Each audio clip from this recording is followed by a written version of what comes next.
In this morning's Money Watch, cashing in on the recession. Yes, you heard right. 7 years ago, best-selling author David Bach laid out a plan for personal wealth, and then the economy bottomed out. So he wrote a new book. It's called Start Over, Finish Rich, 10 Steps to Get You Back on Track in 2010. David joins us this morning. Also one of his loyal readers, Denise Brandenburg. Thank you, Denise, for reading him loyally, right? That's what you wanted to say. Good morning to you both. Good morning. It's good to be here. So I know that your advice for people like Denise, who did everything right and who were, in great shape at the end of 2009, is a recession is a terrible thing to waste. What does that mean? What it means is that a recession creates opportunities that we only see every 10 years. Everything gets cheaper. Stocks get cheaper. Bonds get cheaper.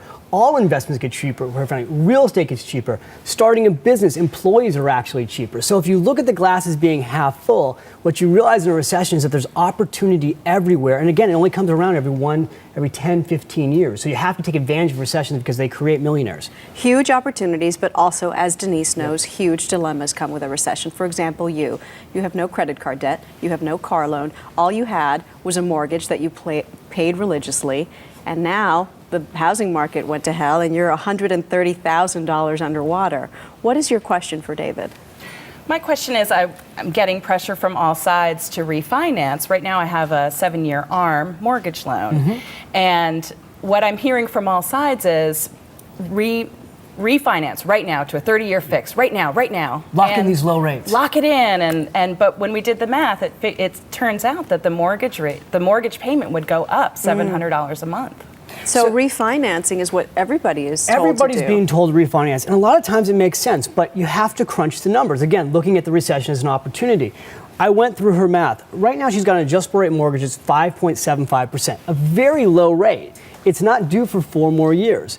The cost for her to refinance to a fixed mortgage would be an extra $700 a month. So what I basically just told Denise in the green room is you don't need to refinance, because what would happen is she'd spend over the next 4 years $40,000 for the luxury of locking her rate for 30 years. So she's been worrying about this for 5 weeks. Really, in a matter of minutes, with the techniques in my book and Start Over, Finish Rich, I was able to go, look, 1, 2, 3, you don't need to refinance. Let's take that money and actually build your emergency account instead. So 4 years from now, you've got $40,000 put away in an emergency account. That way, if rates go up, you're protected. Let's talk about some of the other techniques that you mentioned in your book. Number 1, you say find your money now.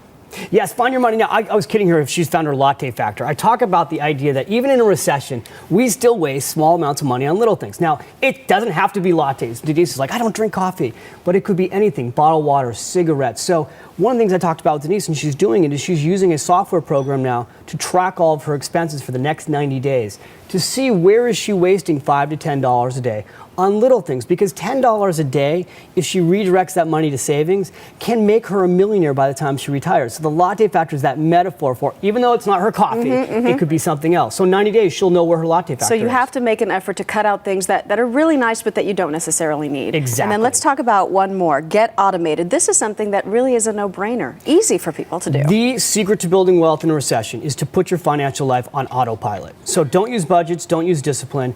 In her case, and really anyone in America's case, I want you to save 5%, pay yourself first, 5% of your gross income automatically into a 401k plan. Okay. And then also 5% of your gross income into an emergency account. So your money is actually moving into 2 specific buckets, retirement and emergency accounts.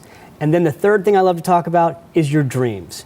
You know, this idea that the way we make our dreams come true in 2010 is we pay cash for them. So if someone says to me, David, my dream is, I know it's a recession and I'm unemployed, but I really want to go on this trip to Hawaii. All right, well then let's figure out how to make some money and put that money aside for that account for that Hawaii trip. Maybe it's not this year, maybe it's next year. But by having cash set aside for that dream account, you've bought your dreams and they come true. And what you meant by get automated is make your payments automatically from your account, right? Automatically, like in her case, her employer can move the money right directly before she gets her paycheck, right into the 401k plan for her. She doesn't touch the money. That way you're not tempted to use it for anything else. And with a savings account. She happens to work for the federal government, so she can go to the federal government, and you're doing this now, right?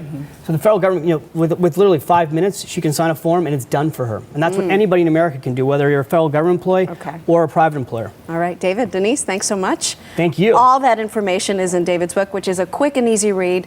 So check it out, and for more information on it, go to cbsmoneywatch.com.